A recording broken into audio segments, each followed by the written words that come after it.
Brett Baer, SR. Last night, Donald Trump called Clinton a bigot.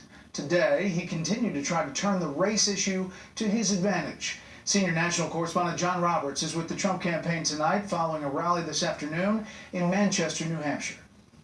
Thank you. It was a preemptive strike against what could be a damaging attack from Hillary Clinton. Donald Trump warning his supporters in New Hampshire she was about to call them racists. To Hillary Clinton and her donors and advisors, pushing her to spread smears and her lies about decent people, I have 3 words. I want you to remember these 3 words. Shame on you. The Clinton campaign is battling back against Trump's new outreach to minority voters. Donald Trump will be best for the job. In a new video attempting to link Trump to the KKK and so-called alt-right movement. Trump insists such attacks are the last refuge of a discredited politician. This is just the beginning of the dirty things that they will do. And people simply have to understand that that's what you're seeing, desperation. As much as Trump is trying to keep the focus on Hillary Clinton this week, his original theme, immigration, keeps creeping back into the headlines. To take a person that's been here for 15 or 20 years and throw them and the family out, it's so tough, Mr. Trump. I mean, I have it all the time. It's a very, very hard thing. Trump's self-described softening on what to do about the millions of people who have entered the country illegally stands in sharp contrast to what he said about his opponents in the primary campaign.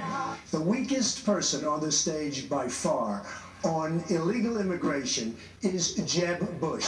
He is so weak on illegal immigration, it's laughable, and everybody knows it. The pivot on immigration provoked howls from some of those opponents. An ally of Ted Cruz told Fox News today Trump's shifting on this issue is no different than if Ted Cruz were to come out in support of Obamacare. It's a complete reversal on the promise he made to the primary voters who elected him.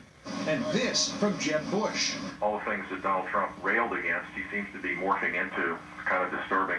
Even Trump's most staunch supporters seem alarmed by the change, and it has failed to silence his detractors. A group of undocumented immigrants protested at Trump Tower today. A shouting match erupted as Trump supporter Pastor Mark Burns arrived for a roundtable on minority outreach. Can you tell me why you support me? Do you support me and my people being deported from this country? I would support you. You want my mother and my little sister? Just because you're loud, You want my mother? just because you're talking louder than me don't make you right. The Clinton campaign is clearly alarmed by Donald Trump's new outreach to minority voters. Since he undertook that pivot, his poll numbers in places like battleground North Carolina have now moved from outside to well within the margin of error. And Trump will very soon embark on a tour of inner cities in places like Detroit and Cleveland to talk about things that are very important to African-American families, including charter schools and economic empowerment zones. Brett? John Roberts with the Trump campaign in Manchester, New Hampshire. John, thank you. Just to go to show you the end of the road is coming soon. Members of the Trump and Clinton teams met today with White